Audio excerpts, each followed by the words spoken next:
नमस्कार, स्वागत है आप सभी का सुजस सारांश के इस क्लास में। इस क्लास में हम पढ़ते हैं राजस्थान का करंट अफेयर्स और आधार होता है हमारा राजस्थान सरकार की सुजस पत्रिका, जो कि राजस्थान सरकार के सूचना एवं जनसंपर्क विभाग द्वारा प्रकाशित की जाती है।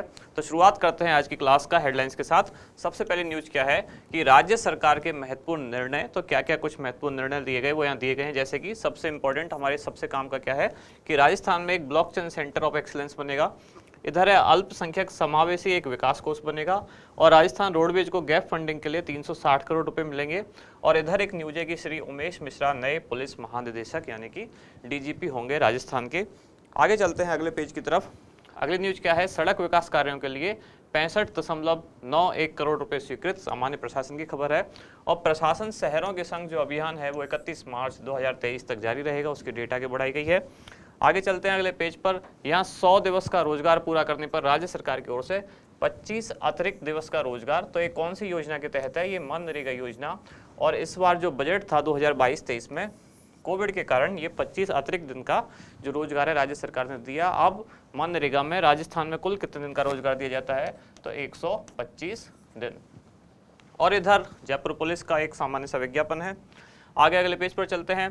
तो यहाँ हमारे काम की न्यूज क्या है, एक है डॉक्टर भीमराव अंबेडकर राजस्थान दलित आदिवासी उद्यम प्रोत्साहन योजना।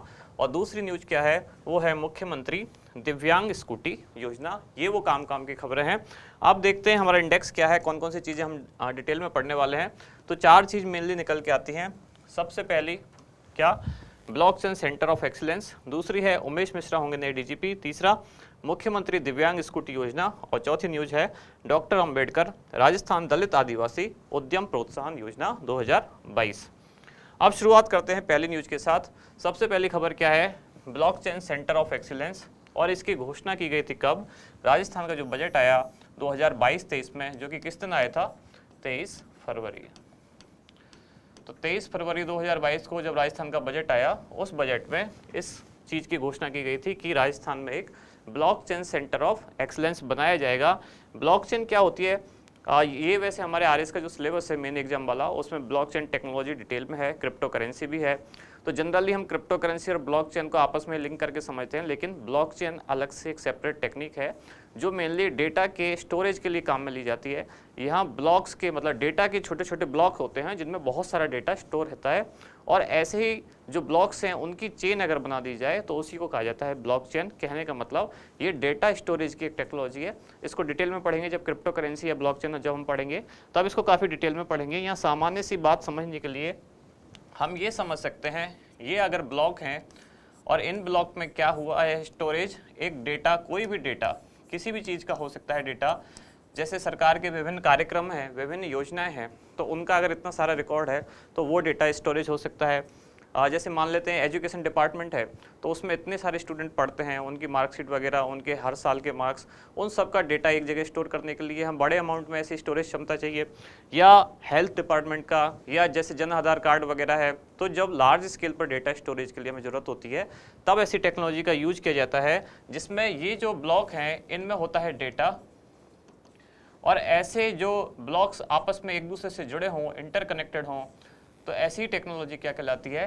Blockchain technology. कहने का मतलब डेटा के जो ब्लॉक्स हैं वो आपस में एक चेन से जुड़े हुए हैं। यहाँ कोई फिजिकल चेन नहीं होती है। ये कहने का मतलब जो डेटा स्टोरेज है वो आपस में लिंक्ड है एक दूसरे से, वही टेक्नोलॉजी कहलाती है ब्लॉकचेन टेक्नोलॉजी। तो राजस्थान में एक ऐसा सेंटर बनाया जाएगा, ये घोषणा की गई थी राज्य बजट 2022-23 में कि राजस्थान में ब्लॉकचेन सेंटर ऑफ एक्सीलेंस बनाया जाएगा। इसका उद्देश्य क्या है कि सुरक्षित एवं पारदर्शी ई गवर्नेंस सुनिश्चित करना। मतलब गवर्नेंस मतलब क्या होता है? प्रशासन। और उसको ई गवर्नेंस की तरफ ले जाना, मतलब इलेक्ट्रॉनिक रूप उसका ज़्यादा से ज़्यादा लाना, ताकि प्रशासन में क्या रहे? पारदर्शिता रहे, ट्रांसपेरेंसी रहे और सुरक्षित सेफ्टी ज़्यादा से ज़्यादा रहे। प्रशासन के जो काम है, जो डेटा है, स्टोरेज है, उसका स्टोरेज या उसका जो भविष्य के लिए स्टोर है वो ज़्यादा से ज़्यादा सेफ रहे, सिक्योर रहे और ट्रांसपेरेंट रहे। इसके लिए ऐसा राजस्थान में एक सेंटर बनाया जाएगा, जिसका बजट कितना निर्धारित किया गया था? 33.28 करोड़ रुपये कुल बजट निर्धारित किया गया था, जिसमें से इस वित्तीय वर्ष में, जो चालू वित्तीय वर्ष है 2022-23 वाला, इसमें 4.24 करोड़ रुपए इसी वित्तीय वर्ष में दिए जाएंगे और बाकी की राशि जो बचेगी वो आगामी 5 वर्षों में व्यय होगी। खास बात यह है, जो पूछे जाने वाली चीज़ है कि तकनीकी सहायक कौन होगा इस सेंटर को बनाने में, तो IIT कोटा ये इस सेंटर को बनाने में राजस्थान सरकार का तकनीकी सहायक होगा। ये चीज़ पूछी जा सकती है कि किसके सहयोग से बनेगा, तो IIT कोटा।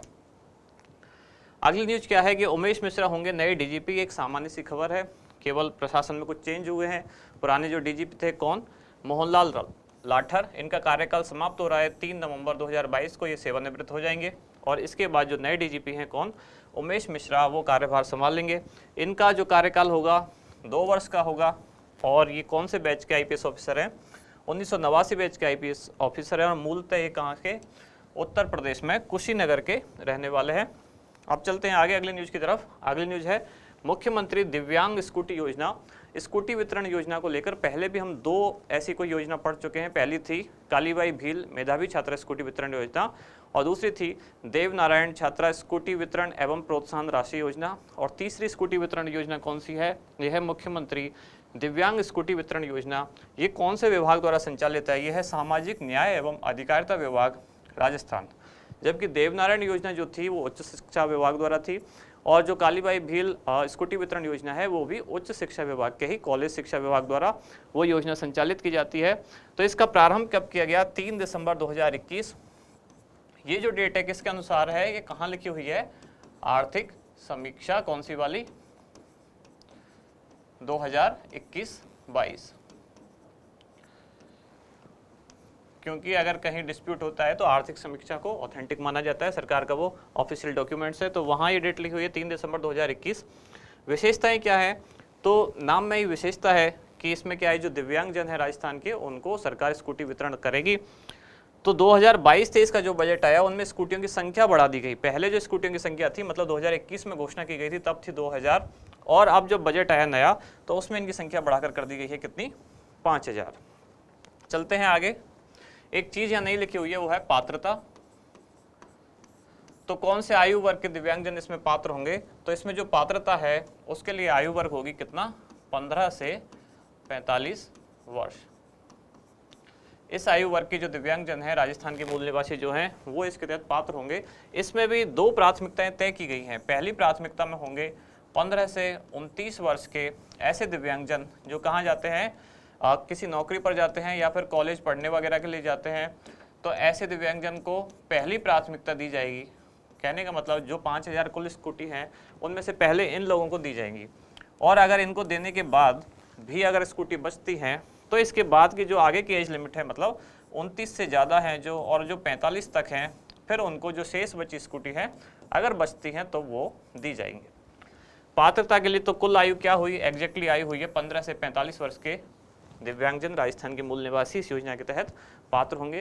पहली प्राथमिकता होगी 15 से 29 वर्ष वालों को और दूसरी प्राथमिकता में 29 के बाद 45 तक अगर स्कूटी शेष बचती है। अब चलते हैं आगे, अगली योजना कौन सी है, डॉक्टर अंबेडकर राजस्थान दलित आदिवासी उद्यम प्रोत्साहन योजना 2022। नई योजना है, 2022 में शुरू की गई है इसलिए महत्वपूर्ण हो जाती है। 2022 की 2-3 योजना हमने खास पढ़ी थी तो वो सारी इंपॉर्टेंट है, जैसे कि इंदिरा गांधी शहरी रोजगार गारंटी योजना जो 9 सितंबर 2022 से शुरू हुई थी। एक योजना हमने कल भी पढ़ी थी जो अक्टूबर 2022 से शुरू हुई थी, 10 अक्टूबर 2022 से। कमेंट्स में बताएं आप कौन सी योजना थी। और तीसरी ये है जैसे डॉक्टर अंबेडकर राजस्थान दलित आदिवासी उद्यम प्रोत्साहन योजना। अच्छा, इसका प्रारंभ कब हुआ, तो इसमें 2 डेट्स में आप कंफ्यूज हो सकते हैं। जैसे 8 सितंबर 2022 को इसकी अधिसूचना जारी की गई और 27 अक्टूबर 2022 इसको योजना को प्रारंभ करने की तिथि मानी जाती है। कहने का मतलब अगर ऑप्शन में ये नहीं है तो यही सही है, क्योंकि 8 सितंबर को इसका ऑफिशियल नोटिफिकेशन जारी किया किसने, कौन से विभाग ने, उद्योग एवं वाणिज्य विभाग राजस्थान सरकार द्वारा। तो दरअसल इसकी बजट में घोषणा की गई थी कब, 2022-23 में। और इस घोषणा के अनुपालना में मतलब इसका पालन करने के लिए विभाग द्वारा, संबंधित विभाग द्वारा मतलब उद्योग एवं वाणिज्य विभाग द्वारा एक नोटिफिकेशन जारी किया गया, अधिसूचना जारी की गई थी कब, 8 सितंबर 2022 को। तो ये डेट भी इसके प्रारंभ की डेट मानी जा सकती है अगर ऑप्शन में 27 अक्टूबर नहीं है। और 27 अक्टूबर 2022 अभी मतलब कल परसों ये योजना शुरू हो चुकी है, इसका आगाज हो चुका है। जैसा कि आप DIPR की साइट पे देखेंगे, मतलब सूचना एवं जनसंपर्क विभाग की जो पत्रिका है सुजस, उसमें देखेंगे या ऑफिशियल वेबसाइट पे देखेंगे तो वहाँ लिखा मिलेगा कि योजना का आगाज कब से हुआ, 27 अक्टूबर 2022। लेकिन इसका ऑफिशियल जो नोटिफिकेशन वो 8 सितंबर 2022 को जारी कर दिया गया था। घोषणा की थी राज्य बजट 2022-23 में। संबंधित विभाग कौन सा है, उद्योग एवं वाणिज्य विभाग राजस्थान सरकार। उद्देश्य क्या है, तो नाम में ही उद्देश्य होता है, जैसा मैं हर दिन कहता हूँ। तो यहाँ कौन कौन से वर्ग हैं? दलित एवं आदिवासी वर्ग, और उनके लिए क्या योजना है? उनके उद्यम स्थापित करने के लिए प्रोत्साहन देना। अब सरकार प्रोत्साहन कैसे दे सकती है? या तो आर्थिक मदद दे सकती है, या उनको कोई ऋण दे के उनके ब्याज में छूट दे सकती है, या उद्यम के लिए जो ज़मीन चाहिए उस ज़मीन को सस्ती दर पे दे सकती है, या ज़मीन की देने के लिए इन लोगों के लिए एक रिजर्वेशन तय कर सकती है कि जहाँ भी सरकारी भूखंड होगा उसमें से इतना % इन लोगों के लिए। कौन लोगों के लिए? जो दलित एवं आदिवासी वर्ग से संबंधित हैं, अगर वो अपना उद्यम स्थापित करते हैं तो इन लोगों के लिए इतना % या इतना एरिया रिजर्व किया जा सकता है। तो इसी तरह के प्रोत्साहन इस योजना में दिए जाएंगे, और जिस योजना का नाम होगा डॉक्टर अंबेडकर राजस्थान दलित आदिवासी उद्यम प्रोत्साहन योजना। उद्देश्य यही है, प्रदेश के औद्योगिक विकास में अनुसूचित जाति यानी कि SC और जनजाति यानी कि ST वर्गों की प्रभावी भागीदारी सुनिश्चित करना। अब देखते हैं इसकी विशेषताएं क्या क्या हैं। तो विशेषता, जैसे मैंने कहा, सरकार कैसे प्रोत्साहन दे सकती है? तो इनको ऋण देकर। अब जैसे 25 लाख रुपए तक का ऋण देगी सरकार, तो उस पर 9% तक ब्याज अनुदान सरकार खुद देगी, और 5 करोड़ रुपए तक के ऋण पर कितना प्रतिशत? तो 7% ब्याज अनुदान दिया जाएगा। और अगर 25 लाख रुपए तक की सीमा में परियोजना की जो लागत है तो उसका 25% एक तरह से इनको मार्जिन मनी भी उपलब्ध कराई जाएगी। तो मेनली 3 चीज़ें हैं। सबसे पहले तो किस तरह से सहायता कर सकती है? ऋण देकर और उस पर ब्याज पर अनुदान देकर। आगे देखते हैं और क्या चीज़ें हैं, जैसे कि भूखंड आवंटन में आरक्षण देकर, कि भूखंड आरक्षण की जो सीमा है वो 5% से बढ़ाकर 6% अब की जाएगी। यानी कि सरकार के जो औद्योगिक क्षेत्र होंगे वहाँ इन वर्गों को भूखंड के आरक्षण में या आवंटन में एक आरक्षण दिया जाएगा, और वो कितना होगा? 6%। राज्य सरकार द्वारा संचालित जो औद्योगिक क्षेत्र होंगे उनमें दलित एवं आदिवासी वर्ग के उद्यमियों को आवंटित भूखंड की निर्धारित सीमा 2000 वर्ग मीटर से बढ़ाकर अब कितनी कर दी गई है? 4000 वर्ग मीटर की जाएगी। मतलब इतने क्षेत्रफल का इनको भूखंड अब आवंटित किया जाएगा, मतलब इतने क्षेत्रफल तक का किया जा सकता है। अब चलते हैं आगे, और जैसा कि लास्ट में होता है हमारा क्वेश्चन, आज का क्वेश्चन क्या है? मुख्यमंत्री दिव्यांग स्कूटी योजना के तहत पात्र आयु वर्ग निम्नलिखित में से कौन सा है? तो 18 से 40 वर्ष, 15 से 35 वर्ष, 15 से 40 वर्ष, या 15 से 45 वर्ष। इनमें से क्या होगा सही आंसर? वो आप हमें बताएं कमेंट्स में। अब मिलते हैं कल अगली न्यूज़ के साथ अगले वीडियो में। धन्यवाद।